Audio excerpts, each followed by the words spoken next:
आप सभी भारत के हिंदुओं को जय श्री राम। आप सभी भारत के देशवासी मुझे पूछ रहे हैं कि मैंने आखिर इतना बड़ा संकल्प क्यों लिया कि पूरा भारत देश जब तक हिंदू राष्ट्र बन नहीं जाता तब तक मैं जल के सिवा भोजन का एक भी निवाला ग्रहण नहीं करूंगा। पहली बात, हिंदू राष्ट्र क्यों जरूरी है कि साधु संतों की रक्षा। दूसरा जो संकल्प लेने का कारण है वह है स्त्री रक्षा। तीसरा जो संकल्प लेने का कारण है, जो जाति भेद इस भारत देश में चल रहा है उस जाति भेद की व्यवस्था को हटाना। चौथी बात, संकल्प लेने के लिए मुझे मजबूर होना पड़ा, वह है कुछ हिंदू लोग अपने हिंदू धर्म के देवी देवताओं को छोड़कर किसी और मजहब में जाकर चादर चढ़ाते हैं। पांचवा जो कारण है, जो कि भारत की जो सनातन संस्कृति है उसके चरित्र पर दाग लग रहा है। आजकल की कुछ लड़कियां पैसे कमाने के चक्कर में अपना खुद का जिस्म बेचती है। इससे होता क्या है कि जो शादीशुदा वर्ग होता है, जो पति पत्नी होते हैं, इसके बीच में तनाव पैदा हो जाता है और तलाक तक बात पहुंच जाती है। भारत देश में ऐसे कई राज्य है जहां हिंदुओं को टॉर्चर किया जाता है। उनमें से एक जगह है पश्चिम बंगाल। पश्चिम बंगाल के मुर्शिदाबाद में, जहां दंगाइयों ने हिंदुओं को निशाना बनाया, बहुत सारे हिंदुओं के घर जला दिए। ना कि वहां के रहने वाले जो मजहब है, एक हिंदू का दुकान और यहाँ एक मुस्लिम का दुकान, दोनों दुकान आमने सामने हैं, पर टारगेट हिंदू के दुकान में ही किया गया, हिंदू के घर पे ही किया गया। मुस्लिम के दुकान को कुछ नहीं हुआ। उसमें अच्छा हुआ कि योगी उपयोगी सरकार ने जब बुलडोजर चलाया तब मामला थोड़ा शांत हो गया। ये जो लोग हैं ना, 1500 में बिकने वाले यह मजहब है। तो इन सभी के बारे में आज हम चर्चा करेंगे इस वीडियो में, तो आप बने रहिएगा इस वीडियो के लास्ट तक। भारत में हिंदू राष्ट्र अर्थात राम राज्य क्यों जरूरी है। भारत देश में ऐसे कई बाबा है, साधु संत है, उनको भारत देश में मारा जाता है। यहाँ तक कि साधु संतों के ऊपर पुलिस केस भी करवाया जाता है, चाहे वो औरत के चक्कर में हो, चाहे वो लूट के चक्कर में हो। अर्थात किसी भारत के साधु संतों के ऊपर वह झूठे आरोप लगाकर उन साधु संतों को जेल में डलवा दिया जाता है। क्या आपने ऐसा कभी सुना है? क्या आपने ऐसा कभी देखा है कि दूसरे मजहब के मौलवी या मुल्ला को ढोंगी पाखंडी कहा जाता है? कभी आपने सुना है? या किसी मौलवी या किसी मुल्ला को किसी औरत के चक्कर में फंसाते हुए या फंसते हुए आपने कभी देखा है? कभी आपने सुना है? हिंदुओं, ज्यादातर आपको सुनने को ही नहीं मिलेगा। हिंदू धर्म के साधु संतों के ऊपर लोग इसलिए टारगेट कर रहे हैं, उन संतों को ढोंगी पाखंडी कह रहे हैं कि हिंदू धर्म कमजोर हो जाए, और हिंदू सनातन धर्म जब कमजोर हो जाए तब हम वहां अपनी सरकार चलाएंगे। देश हिंदू राष्ट्र होने की बजाय मुस्लिम राष्ट्र बनेगा। ऐसा ही तो इस भारत देश में हो रहा है। कुछ हिंदू लोग अपना हिंदू धर्म छोड़कर, हमारी सनातन संस्कृति छोड़कर इस्लाम के चपेट में आ रहे हैं, धर्म परिवर्तन कर रहे हैं। कुछ हिंदू लोग भी पैसे की लालच में अपना धर्म परिवर्तन करते हैं और कहते हैं हम अपनी मर्जी से धर्म परिवर्तन किए हैं। दूसरे मजहब के फकीर, मौलाना या मुल्ला, यह लोग पुलिस केस में क्यों नहीं फंस जाते? क्योंकि वहां हिंदू ही किसी मौलाना या मुल्ला का सपोर्ट कर रहा है। इसमें पार्टी का हाथ होता है। आप पूरे भारत देश के हिंदुओं, आपकी पूरी सनातन संस्कृति हिंदू है। आप भारत के राम राज्य से हो। हिंदू धर्म के विपरीत आप किसी मजहब को सपोर्ट करते हो। हिंदू होकर हिंदुओं के खिलाफ जाकर किसी और मजहब का सपोर्ट करना और अपने ही हिंदू लोगों को पैरों तले कुचलना, यह नामर्द की निशानी है हिंदुओं। इसलिए भारत देश के नौजवान हिंदुओं, याद करो उस छत्रपति शिवाजी महाराज जी को जिन्होंने हिंदुत्व के लिए लड़ाई लड़ी। याद करो उन देशभक्तों को, भगत सिंह, राजगुरु, सुखदेव जी को याद करो। इस भारत देश की स्वतंत्रता के लिए वो फांसी पर भी चढ़ गए। क्या आप फिर से मुसलमानों की गुलामी सहना चाहते हो हिंदुओं? क्या आप अंग्रेजों की गुलामी करना चाहते हो हिंदुओं? नहीं ना। तो याद करो उस छत्रपति शिवाजी महाराज जी को, याद करो वो वीर छत्रपति संभाजी महाराज जी को। ना कभी वो वीर झुके हैं, ना कभी झुकेंगे। हम हिंदुओं को भी यही करना है, उनके रीति रिवाज पे चलना है आपको। ना ही हम हिंदू किसी के आगे झुकेंगे और ना ही हम किसी की गुलामी करेंगे। हम हिंदू हैं। बस सिर्फ आप नवजवान भारत के हिंदुओं इस सिद्धिविनायक महाराज का साथ दो। मैं हिंदू राष्ट्र अर्थात राम राज्य को स्थापित करने के लिए मैं भोजन का त्याग कर सकता हूं। मैं मेरे प्राण हथेली पर लेके चल सकता हूं। तो क्या आप युवा हिंदू राष्ट्र घोषित करवाने के लिए आप क्या इतने से भी तैयारी नहीं कर सकते? भारत में हिंदू राष्ट्र अर्थात राम राज्य स्थापित करना है तो आप भारत का हर एक हिंदू युवा मेरा साथ दे और पूरे भारत देश में युवाओं का एक ही नारा होना चाहिए, जय श्री राम। यही नारा होना चाहिए। हिंदू राष्ट्र के लिए संकल्प लेने का दूसरा कारण है स्त्री रक्षा। हिंदू राष्ट्र में राम राज्य में होगी स्त्री की रक्षा। पहली बात, 3 बार तलाक बोलने से पति उस पत्नी को छोड़ देगा? यह क्या खिलौना समझा है मजहब वालों ने? कहाँ का इंसाफ है? स्त्री पे तो यह अत्याचार हो रहा है। यह तो कानूनी तरीका नहीं है, यह गैर कानूनी तरीका है। अगर किसी पति पत्नी को तलाक लेना ही है तो कानून के माध्यम से ले, पर यहाँ उल्टा है। इसका सीधा सा मतलब है कि यह मजहब भारत के संविधान को नहीं मानता। संविधान के अनुसार चलने की तो दूर की बात है, वो दूसरे मजहब की जो मेरी बहन है, मेरी बेटी है, मेरी माँ है, मैं सभी नारियों को बहन के या माँ के रूप में ही देखता हूँ, इसलिए मैं माता और बहन का नाम लिया है। वह जो माताएं बहनें हैं उस मजहब में वो कैसे रह रही होगी? इमेजिन करिए किस हालातों से गुजर रही होगी वो। घर में उस औरत को मारा जाता है और जब वह औरत घर से बाहर निकलती है तो वो बुर्खा नकाब पहनकर निकलती है, वो भी भरी धूप में, भरी बारिश में। बुर्खा जो पहनती है वो अच्छी बात है, और जो बुर्खा नकाब पहनती है वो अपने पति की इज्जत बचाने के लिए वो पहनती है। वो बेचारी किसी को बोल भी नहीं सकती मेरे साथ ऐसा ऐसा हो रहा है, क्योंकि वहां का पूरा इलाका उसी मजहब से घिरा हुआ है। वह औरत, वो मेरी बहन, वो मेरी बेटी, वो मेरी माँ पुलिस के पास जाएगी तो वहां अल्लाह गुनाह देगा, साथ ही में उसका पति भी उसको छोड़ देगा। वो औरत करे तो करे क्या? फिर उसका पति जो चाहे वैसा ही करती है। हिंदू धर्म में तलाक का कोई कॉन्सेप्ट ही नहीं है।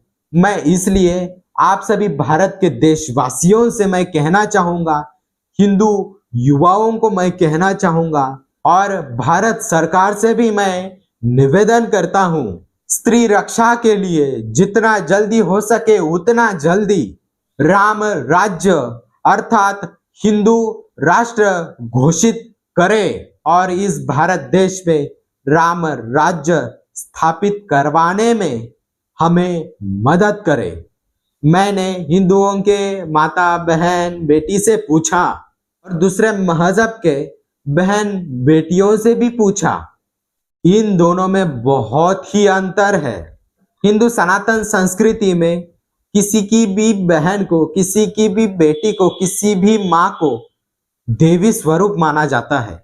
इसका उल्टा दूसरे मजहब में बेटी को, माँ को और जो उसकी औरत है दूसरे मजहब की, उसके साथ हलाला किया जाता है। जैसे मोदी जी लाहौर जाकर चेक करके आए, वैसे मैं बंगाल जाकर चेक करके आया हूं। तीसरी बात, यह जो भारत में जाति व्यवस्था है यह हटाई जाए। वैसे जाति शादी विवाह तक सीमित ही रहे तो अच्छा है। इस भारत देश में जब हिंदू राष्ट्र राम राज्य जब घोषित हो जाएगा तो इस पूरे भारत हिंदू राष्ट्र में सब हिंदू ही होंगे। अगर कोई भारत का मुस्लिम पाकिस्तान में भी चला जाता है तो वहां पाकिस्तान में उसको हिंदुस्तानी आया है ऐसा करके ही बुलाया जाएगा। हिंदुस्तान से आया है, हिंदुस्तानी आया है। जिस दिन हिंदू राष्ट्र घोषित होगा उस दिन इस भारत में कोई भी मजहब नहीं होगा। इससे यह होगा कि मजहबों के नाम पर राजनीति की रोटियां कोई सेक नहीं पाएगा। इस भारत देश में जब राम राज्य स्थापित होगा तो देश में एक ही राजा होगा और राजा वह होगा जो 4 वेद, 18 पुराण, 108 उपनिषद, 6 शास्त्र जिनको कंठस्थ होंगे वह राजा का पात्र होगा। वह राजा युद्ध के समय वह राजा सबसे आगे होगा। युद्ध के समय ना जाति देखे ना वर्ण देखे। भारत हिंदू राष्ट्र पर जो भी हमला करेगा, सामने वाले एनिमी को, सामने वाले दुश्मन को, पूरे हिंदू राष्ट्र की सेना सामने वाले दुश्मन के ऊपर हमला कर दुश्मन को धूल चटवाया जाए। यही हिंदुओं की ताकत होगी। पूरे विश्व में, पूरे दुनिया में, पूरे ब्रह्मांड में यही नारा गूंजना चाहिए, जय श्री राम। यही नारा। भारत हिंदू राष्ट्र इसलिए जरूरी है कि तुम्हारे सामने तुम्हारी रामचरितमानस फाड़ी जा रही है और तुम चुप बैठे हो। तुम्हारे ही सामने पाल घर के साधु संतों को मारा गया और तुम चुप बैठे हो। तुम्हारे सामने ही 9 राज्यों में से हिंदू कम हो गए हैं, अल्पसंख्यक हो गए हैं और तुम्हें पता नहीं चला। तुम हिंदुओं के सामने ही 1996 से मणिपुर जल रहा है और तुम्हें पता नहीं चला। तुम कोई भी चर्चा नहीं करते हो, तुम डरते हो हिंदुओं। उनके पास तो ना जाने कितने क्या क्या हथियार है और तुम्हारे पास तो लाठी भी नहीं बची। माला तो ठीक है पर भाला भी नहीं बचा और तुम कहते हो कि हम हिंदू हैं। हिंदुओं के मस्तक का टीका फीका हो गया, उनकी टोपी अभी तक नहीं उतरी और तुमने अपनी धोती कब की उतार दी और तुम कहते हो कि हम हिंदू हैं। आप हिंदू हो तो आपके पास वाला हिंदू क्यों भूखा मर रहा है? अगर तुम हिंदू हो तो तुम्हारे पास के किसी बहन बेटी के ऊपर जो अत्याचार हो रहा है तो उस अत्याचार को देखकर भी तुम क्यों चुप बैठे हो? कहां गया हिंदुओं का हिंदुत्व? कहां गया वो छत्रपति शिवाजी महाराज जी जैसा तेज? कहां गया वो महाराणा प्रताप जैसा तेज? कहां गया वो वंश जो कि छत्रपति शिवाजी महाराज जी के आदर्श के अनुसार चलते थे? कहां गए वो हिंदू? वीर छत्रपति शिवाजी महाराज जी ने हमेशा नारी का सम्मान किया है। उनके आदर्श पर चलो हिंदुओं, उतारो अपने जीवन में उनके चरित्र।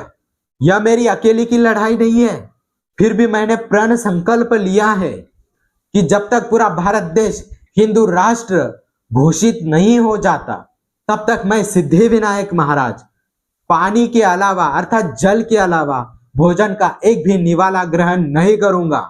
आप अभी मेरे संकल्प से अगर जाग गए तो अच्छा है, राम राज्य स्थापित होगा। नहीं जाग पाए तो मैं भूखा तो रहूंगा, मैं भोजन ग्रहण नहीं करूंगा। पर ध्यान रखिएगा, आने वाली आपकी पीढ़ी किसी और मजहब की गुलामी करेगी, यह ध्यान रखिएगा।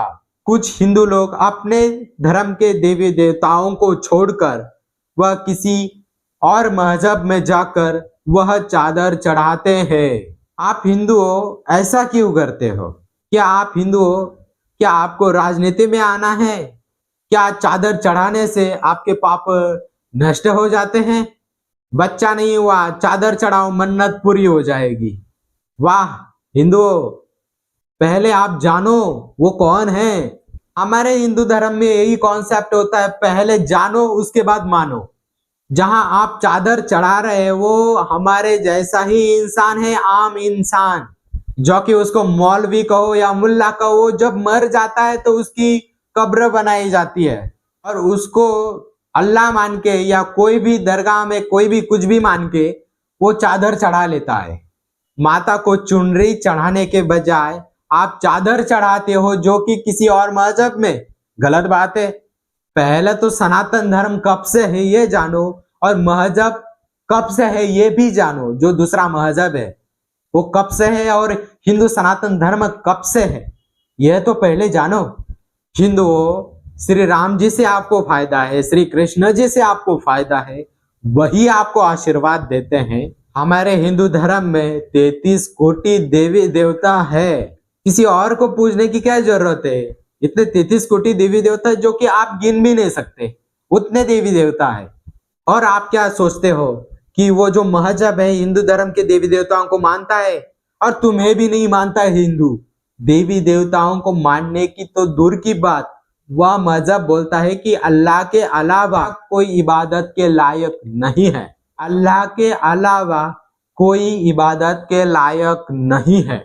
और हिंदुओं, वो मजहब वाले आपको काफिर समझते हैं। क्या समझते हैं? काफिर।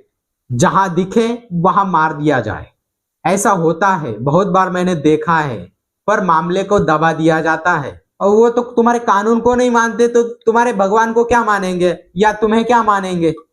ये भारत देश डॉक्टर बाबा साहब आम्बेडकर जी की वजह से चल रहा है, तो उनको भी नहीं मानते क्योंकि कानून ही नहीं मानते वो। हिंदुओं, आपकी जो माँ है, बहन है, और मजहब के आपकी बहन को बहन नहीं मानेंगे, ये ध्यान रखिएगा।